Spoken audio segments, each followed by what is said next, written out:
Aunty அட்டை போட்டி இருந்தா தரீங்களா? எடைக்கு போறதுக்காக எல்லாத்தையும் தூக்கி வாசல்ல தான் போட்டு வச்சிருக்கேன். உனக்கு என்ன சைஸ் வேணும் நீ எடுத்துக்கோ. ஆமா, உனக்கு எதுக்கு அட்டை பாக்ஸ்? ப்ராஜெக்ட் பண்ணதுக்கு காசு அம்மா வந்தோடனே தர்றேன். காசெல்லாம் வேணாம், நீ எடுத்துட்டு போ. தேங்க்ஸ் ஆண்டி, நான் வரேன். எடைக்கு போட்டாலாவது காசு கிடைக்கும், ஏன் ஃப்ரீயா கொடுத்து அனுப்புறீங்க?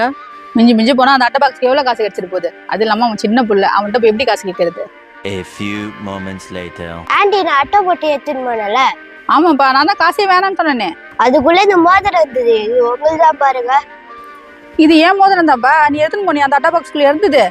எங்க பார்த்தாலும் தேடி கிடைக்கவே இல்லை. இன்னைக்கு இதோட வேல்யூ தெரியுமா உனக்கு? அதெல்லாம் எனக்கு தெரியாது, ஆனா இது ஏன் பொருள் இல்ல. வரேன் ஆண்டி. மோதிரத்தை காணான்னு தேடணும். பரவாயில்ல, சின்ன பிள்ளையா இருந்தாலும் எட்டுன்னு வந்து கொடுத்துட்டு போயிட்டான். நம்ம தானே அவனுக்கு ஹெல்ப் பண்ணதான் நினைச்சிருந்தோம். கடைசி அவன் தான் நமக்கு ஹெல்ப் பண்ணியிருக்கான் போல இருக்கு. அம்மா, மழை பெய்யுது, சூடா பஜ்ஜி செஞ்சு தரீங்களா? சரி, மழை கொஞ்சம் நிக்கட்டும், நான் வீட்டுக்கு போய் செஞ்சு எடுத்துன்னு வரேன். 2 பிரெட் பாக்கெட்டு, ஒரு மெழுகுவத்தி கடனா கொடுக்குறீங்களா? 2 நாள் கழிச்சு தரேன். பிரெட் பாக்கெட் இப்பதான் தீந்துச்சு, இதோட நாளைக்கு தான் வரும். மெழுகுவத்தி வேணா தரேன். உங்க ஏரியாலாம் எப்படி இருக்கு? என்ன தண்ணி வந்துருக்கணுமே. அது ஏன் கேக்குறீங்க? முட்டிக்கு மேல தண்ணி வந்துச்சு, சாக்கடை தண்ணி வேற கலந்துருக்குது. 2 நாளா வேலைக்கே போகல, பசங்க வேற 2 நாளா பட்டினியா கிடக்குறாங்க. ஒரு நிமிஷம் இங்க வரேன். இதுல பிஸ்கெட்டு, ரஸ்க், மேகி எல்லாம் வச்சிருக்கேன். அப்புறம் 200 ரூபா இருக்கு. முதல்ல அரிசி பருப்பு வாங்கி சாப்பிடுங்க. நாங்களாம் என்ன பாவமானே தெரியல, மழை வந்தா மாட்டிக்கு முடிக்க வேண்டியதா இருக்குது. அதெல்லாம் ஒண்ணுமே இல்ல, தண்ணி வரைஞ்சு எல்லாம் சரியாயிட போகுது. வயிற்றுக்கு முதல்ல சாப்பிடுங்க. ரொம்ப தேங்க்ஸ், நான் வரேன். இப்படி மழை பெய்யுது, ரோட்ல பத்திருக்கா எப்படிமா பத்திருப்பாங்க? அவங்க நிலமெல்லாம் இன்னும் மோசம். இந்த மாதிரி நேரத்துல நம்மளால முடிஞ்ச உதவியை அவங்களுக்கு பண்ணணும். இல்லைன்னா நம்மளாம் மனுஷனா பிறந்து எந்த பிரச்சனையும் இல்லப்பா. இந்த காரு ஓட மாட்டேங்குது, சரி பண்ணி கொடுங்க.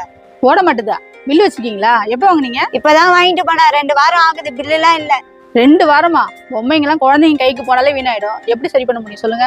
பெரிய பெரிய கார்லாம் வச்சிருக்கீங்க, ரிப்பேர் பண்றதுக்கு ஆள் இல்ல? ரிப்பேர் பண்றதுக்குலாம் ஆள் இல்லைங்க. 100 ரூபா 200 ரூபா டாய்ஸ்னா எப்படி ரிப்பேர் பண்ணி கொடுக்க முடியும்? நீங்களே சொல்லுங்க. நீங்க ரிப்பேரே பண்ண தேவையில்ல, ரெகுலர் கஸ்டமர் வந்து கேட்டா பதில் இப்படிதான் சொல்லுவீங்களா? ரொம்ப தேங்க்ஸ், நான் வரேன். அப்பா இதுவரை 2 தாட்டி ரிப்பேர் பண்ணி கொடுத்துட்டாங்க. ஏற்கனவே 2 தடவை ரிப்பேர் பண்ணி கொடுத்துட்டாங்களா? இப்ப ரிப்பேர் பண்ணி கொடுத்துருந்தா அப்படி எல்லாம் பேசிருக்க மாட்டாங்க. முடியாதுன்னு சொன்னால, அதனால தான் இப்படி பேசிட்டு போறாங்க. இதே பொருள் ஆன்லைன் வாங்கினா இந்த மாதிரி கேட்க முடியுமாமா?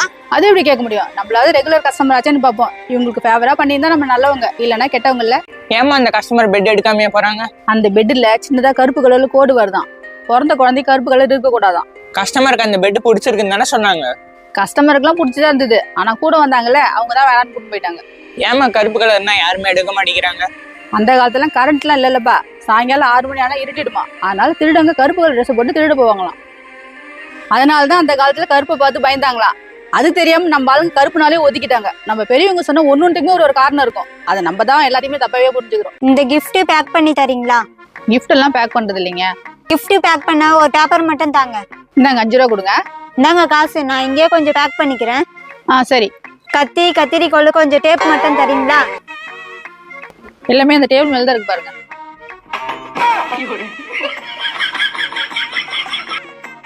லேபிள் மட்டும் கொஞ்சம் தரீங்களா?